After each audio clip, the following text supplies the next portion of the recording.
তাশাহুদে আঙ্গুল নাড়ানোর নিয়ম জানাবেন দয়া করে। ভাই, তাশাহুদ মানে হলো সাক্ষ্য দেওয়া। তাশাহুদ মানে কি? সাক্ষ্য দেওয়া। আমরা তাশাহুদের সময় আঙ্গুল দিয়ে ইশারা দেই না? অনেকে দেন, অনেকে দেন না। না দিলে নামাজ হয়ে যাবে, কিন্তু ওই যে লবণ ছাড়া তরকারির মতো, এটা সুন্নত হলো না। সুন্নত হলো ইশারা করা। ইশারা কেন করব? কারণ এই আঙ্গুলটাকে বলা হয় শাহাদাত আঙ্গুল। শাহাদাত মানে কি? সাক্ষ্য। এই আঙ্গুলটাকে বলা হয় সাক্ষী দেওয়ার আঙ্গুল। কেন? কারণ সাধারণত আদালতে, বিচারে, কোনো কিছুতে সাক্ষী দিতে হলে আঙ্গুলটা ব্যবহার হয়। অমুক এটা করেছে, অমুক এটা করেছে, এটা দেখায়া যে কোনো কিছুকে ফিক্স করা হয়। এই জন্য এটাকে সাক্ষী দেওয়ার আঙ্গুল বলা হয়। আমরা যখন কালিমায়ে শাহাদা পড়বো আত্তাহিয়াতুর মধ্যে, আশহাদু আল্লা ইলাহা ইল্লাল্লাহ ওয়া আশহাদু আন্না মুহাম্মাদুর রাসূলুল্লাহ, বা তাশাহুদ মানে কি? সাক্ষ্য দেওয়ার দোয়া বা সাক্ষ্য দেওয়ার বাক্য, কালিমা। এটা পাঠের সময় আমরা আঙ্গুল তুলে সাক্ষ্য দেব। মুখে সাক্ষ্য দিচ্ছি, আবার আঙ্গুল তুলেও কি দিচ্ছি? আমি সাক্ষ্য দিচ্ছি যে আল্লাহ ছাড়া কোনো সত্যিকারের কোনো মাবুদ নাই, মুহাম্মদ সাল্লাল্লাহু আলাইহি সাল্লাম আল্লাহর গোলাম এবং রাসূল। এই কথার কি দিচ্ছি? সাক্ষ্য দিচ্ছি। মুখে সাক্ষ্য দিচ্ছি, আবার আঙ্গুল তুলেও কি দিচ্ছি? সাক্ষ্য দিচ্ছি। এজন্য তাশাহুদের সময় আঙ্গুল তোলাটা কি?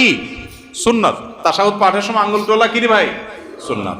এই আঙ্গুল কিভাবে তুলবেন? এটার পদ্ধতি হলো, এই যে দুইটা আঙ্গুল, এই কনুই আঙ্গুল এবং তার পাশেরটা, এই দুইটাকে ভেঙে ফেলবেন। এভাবে ভেঙে ফেলবেন। এরপর তিনটা থাকবে, তো আর এই দুইটা দিয়ে আংটি বানাবেন। এভাবে মাথা মাথা জোড়া দিবেন এবং এটা ইশারার সময় এরকম উঠাবেন।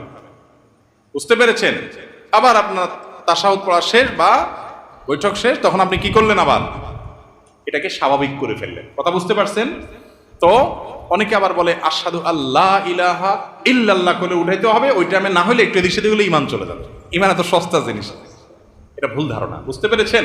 যে না, এই টাইমে না হলে, টাইমিং উল্টাপাল্টা হলে আবার ঝামেলা আছে, বাবা দরকার নেই, থাক, এটা তো সুন্নত কাজ নাই করলাম, এরকম অনেকেই করেন। এটা ভুল ধারণা।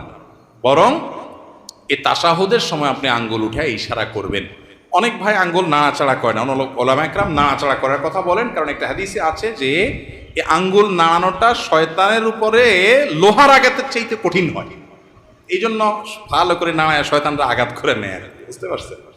কিন্তু এক্ষেত্রে দুইটা মত, যদি অনেক ওলামা একরাম বলেছেন যে নাড়াইতে থাকা এবং এটা শয়তানের জন্য বেশি কঠিন হয় লোহার আঘাতের চাইতে, বা এই জাতীয় আঘাতের চাইতে।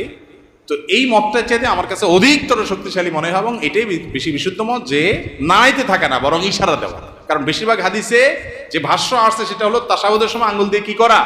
ইশারা দেওয়া। ইশারা কিন্তু নাড়াইলে হয় না। নাড়াইলে ইশারা হয়নি, হয় না। দলিল উনি আমল করলেন, কিন্তু হাদিসে বেশিরভাগ কিসের কথা আসছে? ইশারার কথা আসছে, নাড়ানোর কথা আসে নাই। আর তাছাড়া সালাতের মধ্যে যে খুদু অবলম্বন করা, সুকুনের সাথে থাকা, এটার সাথেও এটা যায় না। সব মিলিয়ে আঙ্গুল ইশারা করা তাশাহুদের মধ্যে এটা একটা সুন্নত কাজ, একটা ভালো কাজ, যেটা আমাদের বেশিরভাগ মুসল্লি ভাইরা করেনও না। এটা করা উচিত আমাদের। সম্মানিত দর্শক শ্রোতা, দিনু ভাই বোনেরা, তাশাহুদ পড়ার সময় শাহাদাত আঙ্গুল নাড়ানো কোন ওলামা কেরাম বলেন সুন্নাত। তো তাশাহুদের সময় শাহাদাত আঙ্গুল নাড়ানো একটা ভালো কাজ, কারণ আঙ্গুল দ্বারা সাক্ষ্য দেওয়া হয়। এই তাশাহুদের অর্থ কি? তাশাহুদের অর্থ হলো আত্তাহিয়াতু লিল্লাহি ওয়াস সালাওয়াতু তাইয়্যিবাত। অর্থাৎ আল্লাহ তাআলা যখন রাসূল সাল্লাল্লাহু আলাইহি ওয়াসাল্লাম যখন আল্লাহ পাকের সামনে মেরাজে গিয়েছিলেন, আল্লাহ পাকের সামনে বসে আত্তাহিয়াতু বলেছিলেন।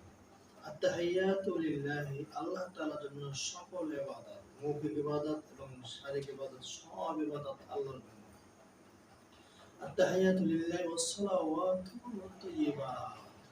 আসসালামু আলাইকা, তখন আল্লাহ তাআলা তার নবীকে বলেন, আসসালামু আলাইকা, হে নবী, আপনার উপর সালাম, শান্তি বর্ষিত হোক। রাহমাতুল্লাহি ওয়া বারাকাতুহু, আল্লাহর রহমত এবং বরকত আপনার উপর বর্ষিত হোক। এই কথা শোনার পর তখন রাসূল সাল্লাল্লাহু আলাইহি ওয়াসাল্লাম বললেন, আসসালামু আলাইনা ওয়া আলা ইবাদিল্লাহিস সালিহিন, অর্থাৎ শান্তি আমাদের উপরে এবং নেক বান্দাদের উপর বর্ষিত হোক। জিবরাইল আলাইহিস সালাম দূর থেকে কথা শুনে তিনি তখন সাক্ষ্য দিলেন, আশহাদু আল্লা ইলাহা ইল্লাল্লাহ, আমি সাক্ষ্য দিতেছি আল্লাহ ছাড়া কোনো ইলাহ নাই, ওয়া আশহাদু আন্না মুহাম্মাদান আবদুহু ওয়া রাসূলুহু, এবং আরো সাক্ষ্য দিতেছি যে মুহাম্মদ সাল্লাল্লাহু আলাইহি ওয়াসাল্লাম আল্লাহর পাকের বান্দা এবং রাসূল। আত্তাহিয়াতু এই অর্থ। তো আত্তাহিয়াতু, রাসূল সাল্লাল্লাহু আলাইহি ওয়াসাল্লাম আল্লাহ পাকের সামনে গিয়ে এক বাক্য বলেছেন, আল্লাহ তাআলা আরেক বাক্য বলেছেন, আর জিবরাইল আলাইহিস সালাম আরেক বাক্য বলেছেন। সুবহানাল্লাহ। এই তিনজনের বাক্য মিলে আত্তাহিয়াতু সংগঠিত হয়েছে। এজন্য আমরা আত্তাহিয়াতু পড়ার সময় মনোযোগ সহকারে পড়ার চেষ্টা করব। আল্লাহ তাআলা তৌফিক দান